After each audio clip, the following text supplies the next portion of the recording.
Tudo bem, rapaziada? Tudo certo com vocês? Aqui é o professor Maurício Borsa, sou professor de História, sou professor de Ciências Humanas, trabalhando há bastante de tempo com preparação para Enem, vestibulares e com especial atenção à área de Ciências Humanas, especialmente à área de História, mas lembrando que a prova de Ciências Humanas é uma prova interdisciplinar, que a gente precisa compreensão de conceitos de todas as áreas das Ciências Humanas para facilitar nossa compreensão. A gente vai fazer agora uma grande revisão com os principais temáticas, os principais conceitos que aparecem em prova, para chegar redondinho na hora da prova e resolver com bastante facilidade. Sereno, vamos lá então para essa jornada, que essa é a nossa jornada de agora, certinho? Rapaziada, olha só.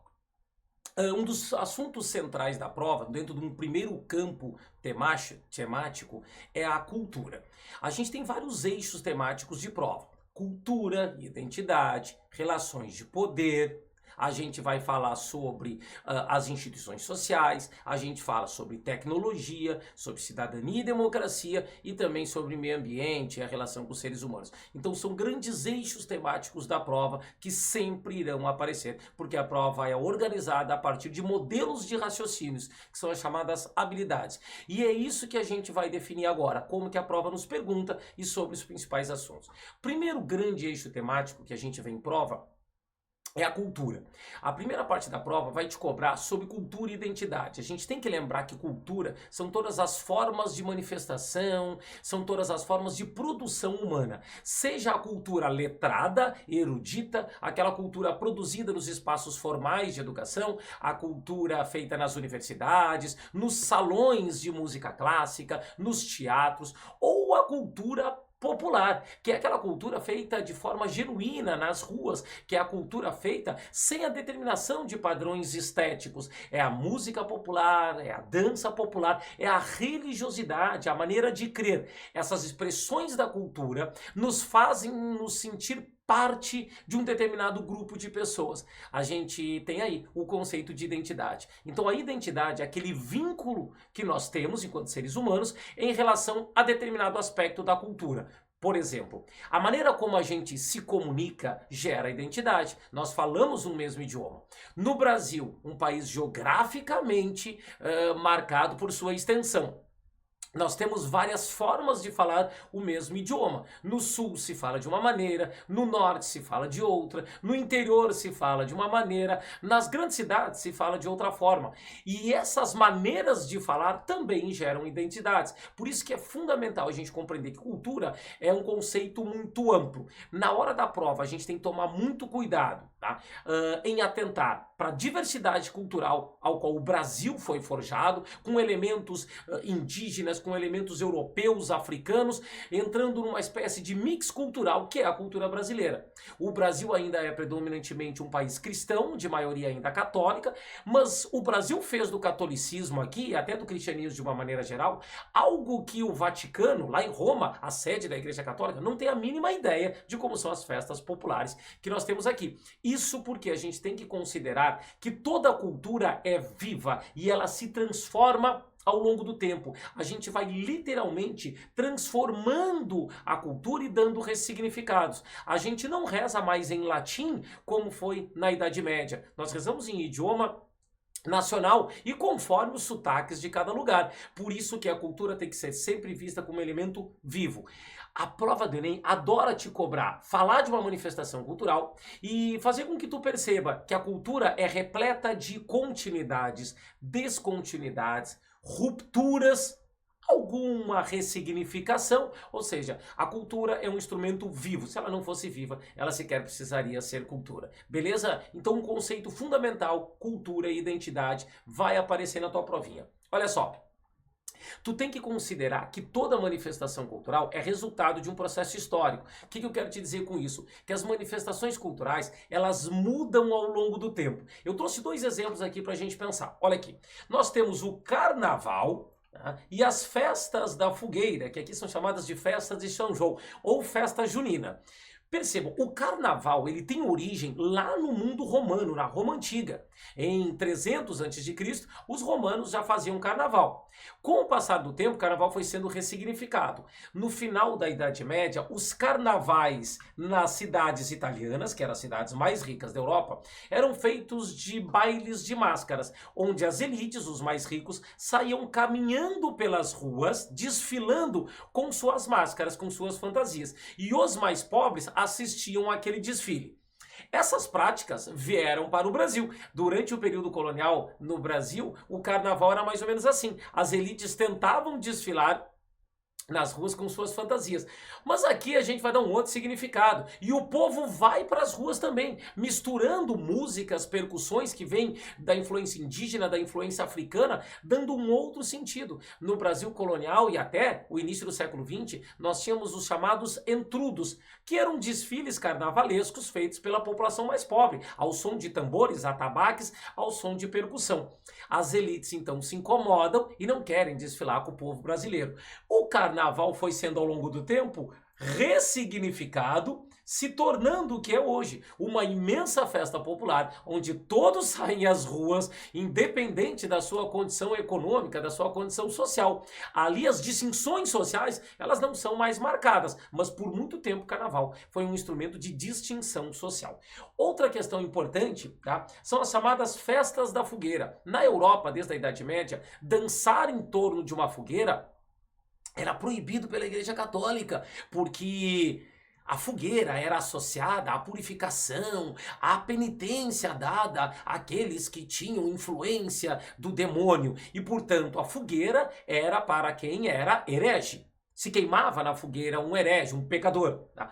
Só que a população europeia, mesmo sendo católica, ela não parou de dançar na fogueira, porque a fogueira marcava uma grande festa do solstício de inverno. Na noite mais longa do verão europeu, se acendia uma imensa fogueira, onde toda a comunidade dançava, cantava, bebia, comia. E ali tinha um sentido comunitário. A população não deixou de dançar em volta da fogueira. O que a Igreja Católica fez? Ela precisou encher aquela época de dias de santo para tentar dar um outro significado. São João, Santo Antônio, São Pedro e o que vier mais de santo por ali. Com o tempo, as festas da fogueira do solstício foi se transformando em festa de São João. Hoje, a gente esquece muito do aspecto religioso ao ir para a festa popular. São inúmeras festas populares que não tem mais nem o sentido da fogueira do solstício de inverno na Europa, até porque aqui na América do Sul é um outro momento do planeta, tá?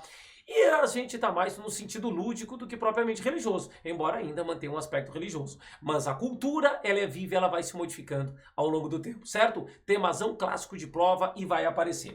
Rapaziada, outra questão importante. Vai aparecer uma questãozinha sobre produção de memória. O que é isso, Maurício? A produção de memória é a maneira como a gente produz o que a gente vai lembrar, mas também o que a gente vai esquecer. Ao longo do tempo, a gente escolhe datas a serem comemoradas, nós escolhemos nomes de ruas, nós escolhemos estátuas. A pessoa que é homenageada numa estátua, ela será eternizada. A pessoa que é esquecida da estátua, ela passa por um processo de apagamento. Então, memória é a construção daquilo que a gente vai lembrar e também esquecer. A memória é sempre carregada de sentido político, ideológico, não é neutra. Então, a gente escolheu, e eu vou dar um exemplo aqui que é um exemplo bastante brasileiro, tá? A gente escolheu homenagear na cidade de São Paulo o Borba Gato. O Borba Gato, ele era um bandeirante. Bandeirantes, ao longo do século 17 e 18 no Brasil, eram ladrões de indígenas. Eram sequestradores de negros que fugiam da escravidão. Os bandeirantes eram conhecidos como bandidos, pessoas mal faladas, sem hábitos, incivilizados. Lá no século 17 e 18. Mas a Prefeitura de São Paulo e o Estado de São Paulo resolveram homenagear um sertanista, como eram também chamados os bandeirantes, com uma grande estátua na cidade de São Paulo. Os bandeirantes também foram marcados por invadirem territórios indígenas e estender as fronteiras da América Portuguesa, as fronteiras do Brasil. Então eles vão ser lembrados nessa estátua não por matar indígenas e escravizá-los, por vendê-los, não por matar e violentar mulheres, não por matar e sequestrar, escravizar pessoas negras, mas pelos pontos positivos, encontrar reservas de ouro e alargar as fronteiras do Brasil. Se produz um tipo de memória. Quando a gente teve, em 2020, um grupo colocando fogo na estátua do Borba Gato, tá? A ideia não era fazer com que a gente esqueça de Borba Gato, mas questionar por que ele é lembrado. Rapidamente, a gente teve no mundo inteiro um movimento de derrubada de monumentos. A estátua de Cristóvão Colombo foi derrubada em Santiago do Chile. Colombo é o conquistador ou o invasor? Se a gente homenageia alguém, nós temos uma homenagem, um ponto positivo. Então eu não vou lembrar dos efeitos negativos. Mas as mulheres, negros, indígenas que foram assassinados por essa gente, será que não serão lembrados? Então, quando a gente dá nome a algo, escolhe um monumento, eu escolho algo a ser lembrado e também ser esquecido. Um outro exemplo importante. Hitler, quando governa a Alemanha, eles produziram culturalmente uma narrativa de que o povo alemão era originário do povo grego. A ideia de Hitler com isso, não era uma ideia nova na época, mas ele fortaleceu muito, era de mostrar para o povo alemão que o povo alemão tinha um passado grandioso, um passado que não poderia ser esquecido, um passado a ser retomado, para mexer com a autoestima do povo. Tá? Então, manipula as informações para tentar dizer que o seu passado era grego. Para vocês terem ideia, Hitler começa a Segunda Guerra Mundial, vai causar uma catástrofe humanitária imensa em diversos aspectos, mas quando ele invade Atenas, a cidade de Atenas, ele ordena que se invada sem dar um único tiro, pois lá estaria o passado glorioso do povo alemão. Essa é uma mera narrativa, mas envolve questões políticas, questões ideológicas. Deixa eu te lembrar de uma coisinha.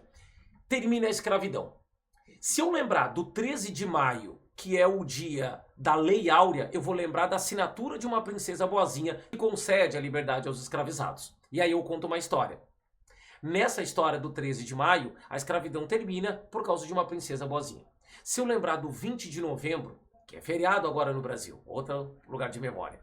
Se eu lembrar do 20 de novembro, eu vou lembrar do povo negro, eu vou lembrar de Zumbi dos Palmares, eu vou lembrar da luta e da resistência do povo negro para terminar com a escravidão. 20 de novembro me conta uma outra história. A gente tem disputas de memória com muita frequência, mas sempre lembrar que memória é uma questão de disputa, é uma questão de poder. Ponto sempre importante, vai aparecer uma questão sobre produção de memória. Bora para a próxima questão sobre cultura? Gente, a habilidade 5, tá? A gente divide ali nas habilidades, são os modelos de perguntas. A habilidade 5 vai te fazer raciocinar e identificar a importância do patrimônio histórico e artístico. Ou seja, aquilo que serviu de produção artística tão referencial para o nosso povo que deve ser preservado. A ideia de patrimônio histórico, então, e cultural, patrimônio cultural e histórico, são aquelas construções humanas, físicas, palpáveis ou não. Como assim construção que não é palpável, Maurício? A gente produz dança, tu não pega uma dança. A gente produz festa, tu não pega a festa. A gente produz religiosidade, a gente não pega a religiosidade. Mas a gente produz e é importante pra gente. Então, essas manifestações, elas são importantes para um grupo de pessoas. Por isso que devem ser preservadas, para se manter, no caso, no Brasil, a diversidade cultural. Diversidade é um ponto importante. A gente não pode ter uma cultura única. Nós somos um país gigante, nós temos um país de tamanho continental. Então a diversidade cultural é um ponto fundamental. Dois conceitos são fundamentais, o conceito de patrimônio material e o patrimônio imaterial. Percebam, o patrimônio material são as estruturas físicas, as construções arquitetônicas, os restos arqueológicos, objetos, obras de arte, coisas que são literalmente palpáveis, como as cidades históricas de Minas Gerais, ou as cidades históricas da Bahia, ou até mesmo um grande casarão que serve como referência. Por quê? Porque as pessoas se identificam a partir daquelas construções. Essas construções fazem parte da história de um grupo de pessoas, no caso, o grupo de brasileiros. Então, é patrimônio material. Já o patrimônio imaterial, gente, ele aparece muito mais nas nossas provas. O patrimônio imaterial são as práticas, as representações. São aquilo que a gente faz ao longo da vida. Se tu tá na dúvida na hora da prova, se determinada manifestação é patrimônio material ou imaterial, tu vai te fazer a seguinte pergunta: é um modo de fazer? Se for um modo de fazer, é patrimônio imaterial. Se for a coisa em si, é patrimônio material. Então, olha só, é um modo de fazer uma festa religiosa? É. Não é a festa em si, tu não pega a festa, é a maneira de fazer a festa. A devoção, a fé, é um patrimônio imaterial. Culinária. Não, mas tem a comida, mas a gente não vai preservar a comida, um prato de comida. Um prato, por exemplo, de feijão tropeiro. O queijo Minas, a gente não vai guardar num potinho e colocar num museu. Vai virar um bicho ali daqui a um tempo. O fato é que é a maneira de fazer aquilo. Então, o artesanato, a culinária, a vestimenta, a dança, a festa, a fé, são patrimônios imateriais. Na prova do ano passado caiu uma questãozinha, tá, sobre patrimônio imaterial e dava como exemplo a festa do Círio de Nazaré, é muito tradicional em Belém do Pará e no Pará como um todo. É uma maneira de fazer a festa. A devoção produz identidade entre o fiel, entre o devoto de Nossa Senhora de Nazaré. Por isso que tem que ser patrimônio, tem que ser preservado. Vai aparecer uma questão certa sobre patrimônio cultural e a gente não pode errar. Beleza? Sereno? Grande questãozinha pra gente, certo?